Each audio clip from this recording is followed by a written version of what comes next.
자, 이번 시간은 이는, 즉 더욱이, 이른바 흔히 이 표현들에 대해서 확인하도록 할게요.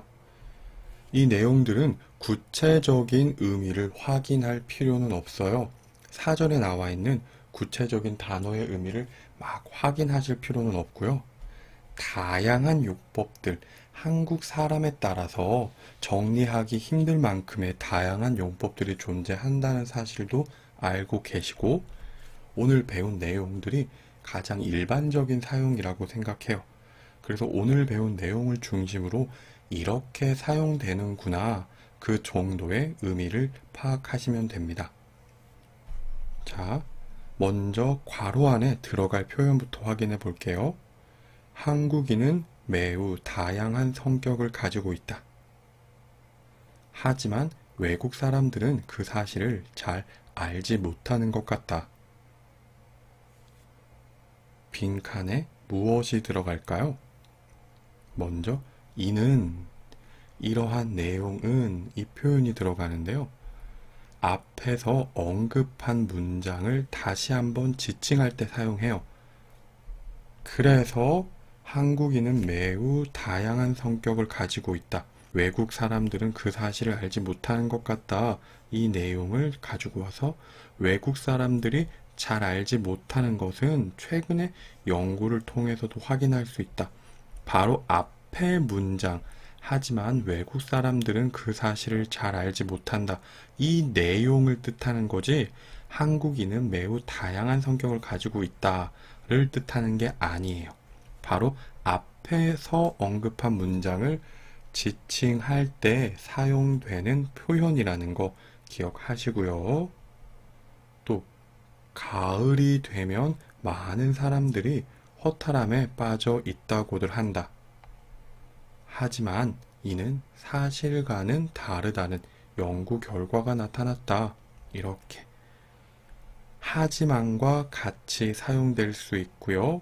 이때 이는은 가을이 되면 많은 사람들이 허탈함에 빠져 있다고 한다. 이 문장을 다시 지칭할 때 사용하는 겁니다. 또 하지만 이는, 그러나 이는, 그렇지만 이는, 이런 표현들과도 같이 사용할 수 있다라는 거 기억하시고요.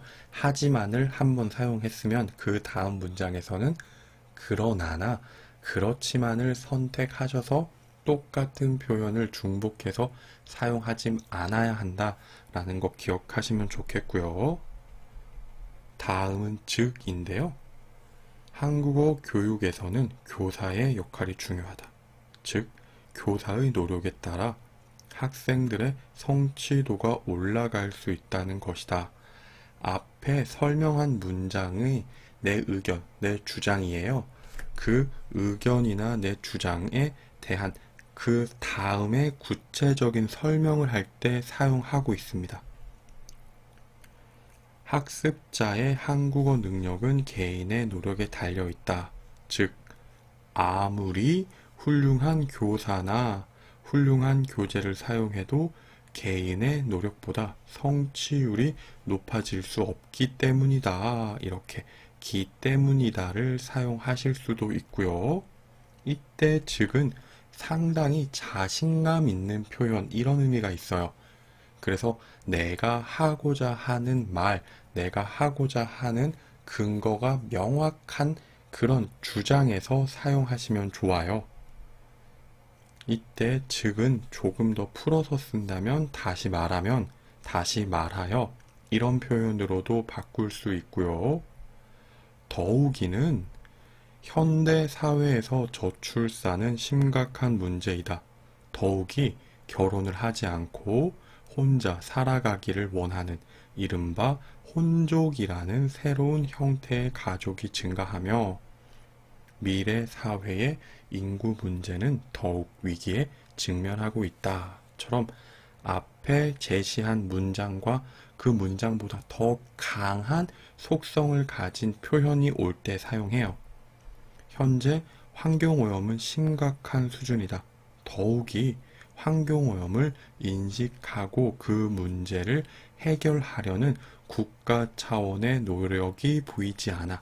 미래 사회에 위험한 요소가 존재하고 있다. 이렇게 앞에 문제가 있어요. 나빠요. 그리고 더 나쁜, 더 부정적인 원인이 있어요. 이렇게 나열할 때 사용하는데요.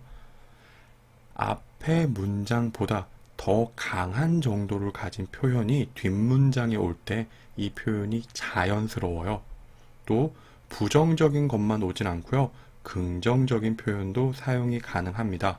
예를 들어서 이 약은 안정성이 높다. 더욱이 보관도 편리하고 값도 저렴하기 때문에 이렇게 안전해요. 그리고 또 다른 장점들이 있어요. 또 김영수 감독의 새 영화에 대한 국민들의 관심이 뜨겁다. 국민들의 관심뿐만 아니라 더욱이 이번 작품은 세계적인 영화제에 출품해서 감독상 후보에도 올랐기 때문에 흥행, 많은 사람들에게 인기가 있는 것, 그리고 작품성, 영화로서 얼마나 전문가들에게 인정을 받는가 모두 인정받을 기회가 될 것으로 보인다 라고 해서 좋은 것, 장점, 장점을 나열할 때도 사용할 수 있는 표현이에요. 같이 기억하시고요.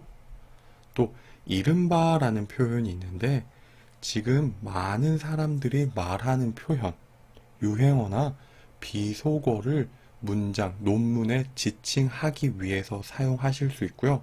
또 옛날부터 지칭했던 표현에도 사용이 가능해요. 예를 들어서요. 요즘 많은 사람들이 이른바 개 맛있다, 개 멋있다, 개 예쁘다와 같이 부정적인 표현에 사용됐던 개를 자연스럽게 사용하는 표현이 증가하고 있다. 개 맛있다, 개 멋있다. 이건 좀 나쁜 의미? 나쁜 의미는 아닐지도 모르겠어요. 저는 나쁜 의미이지만 너무 자연스럽게 사용하는 표현 중에 하나인데 어쨌든 사전에 없는 약간 비속어 혹은 특정 세대들이 사용하는 표현인데 이런 표현을 문장에 논문에 가지고 오고 싶을 때 하는 표현이에요. 또 혼족이라는 표현도 지금 사전에 나와 있는 표현 은 아니지만 조금 많은 사람들에게 많이 사용되는 표현이기는 하잖아요. 이른바 혼족은 혼자 생활하는 사람을 뜻한다. 또 이른바 인싸는 주변의 사람들과 관계가 좋고 사교성이 뛰어난 사람을 가리킨다. 또 이른바 땡땡 사건은 현대 한국 사회의 큰 뉴스이다. 이런 식으로 사용할 수 있고요. 사전에 등재되지 않았지만 아는 표현 또 사전에 등재된 단어들도 설명할 수 있어요. 마지막으로 흔히인데요. 보통보다 더 자주 일어나는 일에 사용해요. 또 문장을 시작할 때는 다음과 같이 표현할 수 있는데요. 흔히 혼족을 혼자 생활하는 것을 즐기는 사람이라고 한다. 이때 흔히는 어때요? 이른바와 비슷한 의미가 있어요. 하지만 혼자 밥을 먹는 사람들을 흔히 볼 수 있다. 이때 흔히는 자주가 되고요. 첫 번째 문장 가장 처음에 흔히 저출산은 현대 생활의 자연스러운 현상이라고들 말한다. 이런 표현이 있다면 많은 사람들이 그렇게 말한다. 이런 의미로도 사용할 수 있다는 겁니다. 같이 기억하셨으면 좋겠습니다. 여기까지 하겠습니다. 수고하셨습니다.